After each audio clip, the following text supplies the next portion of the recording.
And we're live, Matthew. So, Rodrigo, how hello you doing? everybody, and hi, Matthew. I'm fine. How are you? Yeah, good, fine, thank you. Great. It's good to have you back, and to have everyone hopefully watching at some point in time. We don't know when, but whether you're watching this on YouTube or at the campus, at campus@trainlang.com, well, you're very welcome to our podcast today. So, Matthew, why don't you tell us what we're going to discuss today? Right, Rodrigo, today we're going to talk about comparatives and superlatives. So, really useful how we can compare two things or two groups, or how we can describe what we think is the best or maybe the worst. That's right. That's right. Good. So this is a very, very, I'd say, useful topic because we use it a lot in speaking, right? Yeah, you're right. You're right. And it can make our speech really interesting, help us to have Yeah. a wider vocabulary. Yeah, definitely. Okay, so let's get straight to it. Oh, that's only me in here. There you go. There you are, Hey, that Matthew. looks good. Good. So we're going to share, actually today, we're going to share directly some information from the campus. So remember, everybody is welcome to check it out at campus.trainlang.com. And some of these lessons are available to everybody for free. And for others, you just need to subscribe and you'll get access and you'll be able to contact our teachers as well. And you've got different packages that you can purchase and enjoy our lessons live.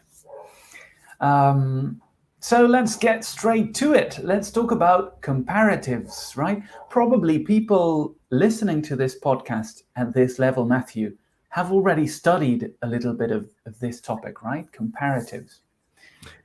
Yes. Yeah. Yeah. So, for example, sorry, come again? No, I'm just agreeing with you're right, because we're B1 level, so we're familiar probably with adding an ER to the end of the word and making it a comparative. But I think we're gonna go a little bit deeper today, aren't we, Rodrigo? Yeah, definitely, definitely. So as you will be able to see in this lesson in the campus, this is, by the way, level 7 and lesson 7 as well, and step 3. Level 7, lesson 7, step 3 at the campus. And it redirects people to level 5, lesson 6, where you find all the rules. So if we had to summarize how to use comparatives very briefly, Matthew, what would you say? What advice would you give? You were mentioning ER and...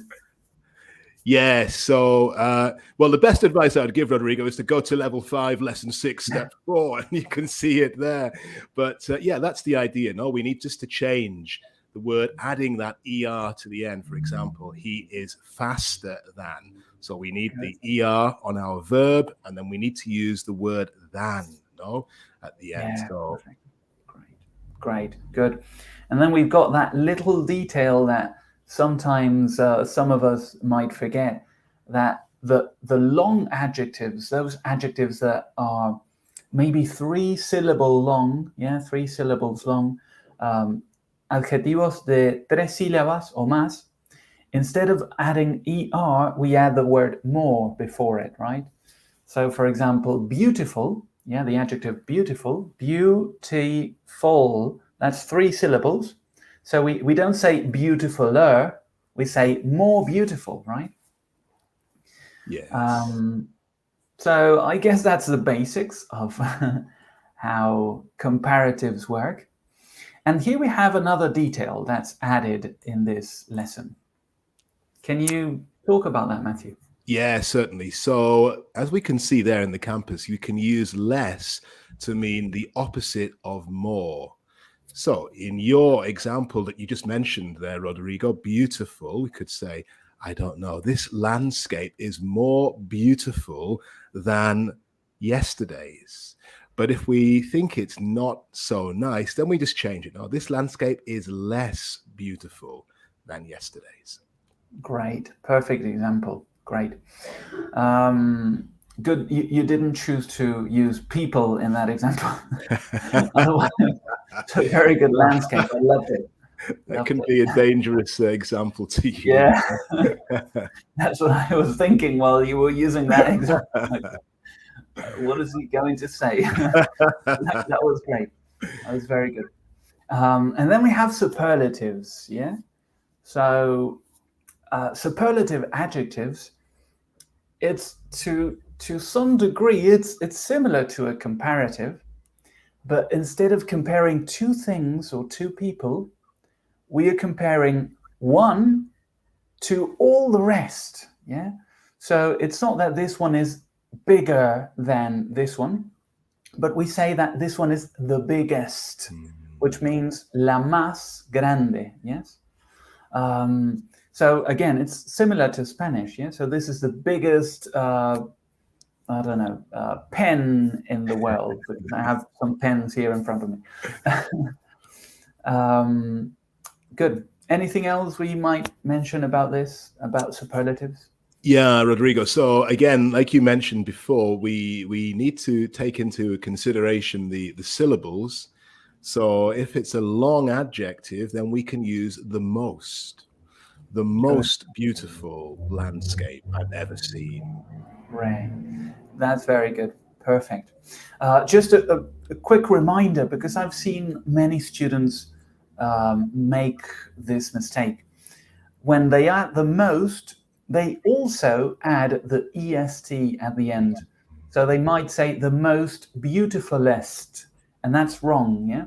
So remember, when we have most, we don't add the suffix. We don't add est at the end. So most beautiful, period. The same with comparatives. When we add more, we don't add er at the end. So we don't say this landscape is more beautifuler than the other one, just more beautiful. Yeah, that's an important reminder. Thank you, Rodrigo. And here we've got a little note as well about the opposite of most. Yes, we do. So as you were saying with in comparatives, less is the opposite of more. In this case, least is the opposite of the most. Yeah. So this landscape is the least beautiful you can ever see, which is sometimes the case here where I live, which I always say it doesn't have the most beautiful landscapes in the world. But it's a very nice and friendly place. But not the most beautiful. Let's not say where you live. Huh? We'll leave that a mystery. Let's not mention that. Yeah, true.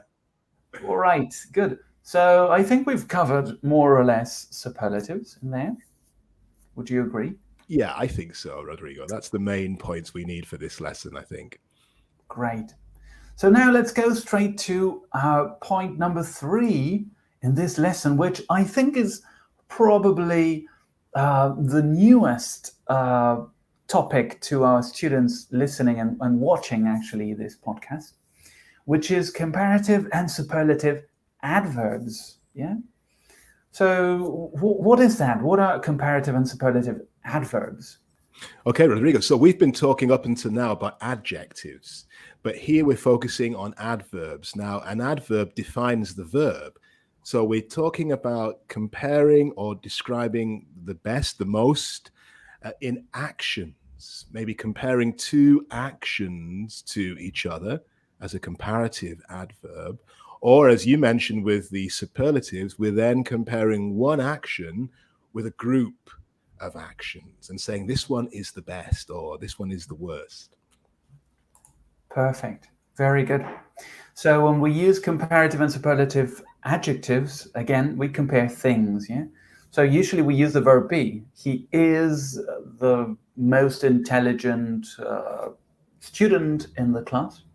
Yeah. So with the verb be, he is.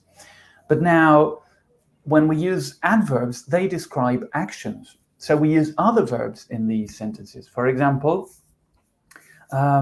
we could say, he runs faster than his friend. So he runs faster than his friends. In that case, it's a comparative adverb, not an adjective, yeah, because it describes how he runs. Yes. Yeah. So let's take a look at some examples of these different topics and see them one next to the other. Yeah. Okay, that's good. So could you read the first three, Matthew?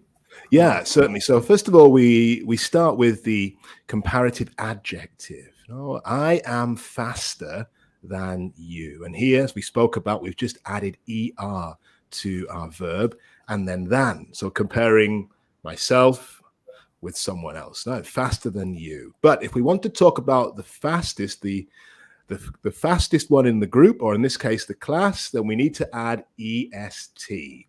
My friend is the fastest. And of course, because fast only has one syllable, then we can add est, no problem. But then, as you mentioned, Rodrigo, our comparative adverbs, I run faster than you. So here we don't need the verb to be. Our comparative adverb is faster. I run faster than you, but you swim faster than I do. Perfect. That's great, Matthew. So we're going to see in the other example, sometimes the adverb takes the same form as the adjective, the comparative adjective, but sometimes it changes. Usually when we add ly, you know those adverbs with ly? Well, in those cases, we need to use those and not faster or not er at the end. We're going to see a couple of examples. The next one is one of those. So for example, in the comparative here, comparative adjective, we have London is more expensive than Edinburgh. I'm not sure if that's the case, but especially now with all that's happening in Europe. Well, that's true. So London is more expensive than Edinburgh. And then we have a superlative adjective. Paris is one of the most expensive cities in the world, which I think it is, but that sounds correct. Yeah, I think so. Yeah. So that's a superlative adjective. So again, in both, we use the verb be, yeah? London is, Paris is. Now, in this case, comparative adverb, we don't use the verb be, we use the verb, in this case, dressed. So Sarah dressed more expensively than Martha. So as you can see here, we use the adverb expensively, yeah? And the verb dressed. So Sarah dressed more expensively than Martha. And we have another example. Could you go through it, Matt? Certainly, Rodrigo. This time we're using less, so it's a negative example. We start off with our comparative adjective. Edinburgh is less expensive than London. Okay, so that's straightforward, nice and simple. The superlative one, we don't use less, we use the least. Just as we spoke about with the positive superlatives, we also need to have the. It's important with the superlative that we use the. But this time, rice is one of the least expensive products in the supermarket. Again, probably that is changing, I think, but at the moment, there we go. And then our comparative adverb, Carmen dressed less expensively than Martha, but she looked better. Okay, there we go. Good. Great. So very nice examples there. So hopefully that was clear enough for our students.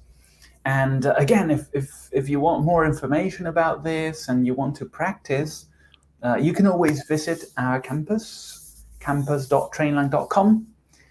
Go to that address and you've got exercises, you've got other explanations. You might be able to find this podcast in there as well. You might be watching us over there. But before we go, actually, we have a little bit more information about how to compare things, yeah? let's go straight to it. Matthew, could you tell us about this? Yeah, certainly, Rodrigo. This is quite a useful way of comparing two things. And the structure is as plus adjective plus as. And we have an example in the campus there. This house is as big as mine. So it's a simple structure. Just remember to use the as 2 times, no? As big as mine. Now, we can also use that with an adverb, and it's the same structure. As, adverb, as. But remember, of course, with adverbs, we're comparing actions. So our example is, this phone works as slowly as mine. Very nice, Matthew, very nice.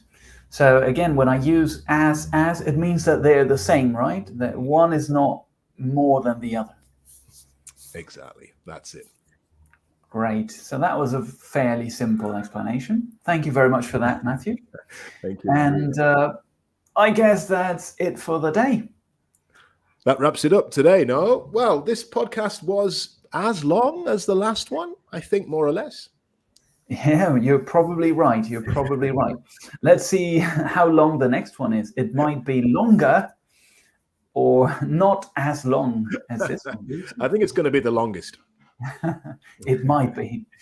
All right, everybody. Thank you very much for watching. You're invited to a next podcast next week. And to watch all the previous podcasts on YouTube or directly on our website. So hope to see everybody soon. See you soon, Matthew. Thank you, Rodrigo. See you next time. Goodbye, everybody.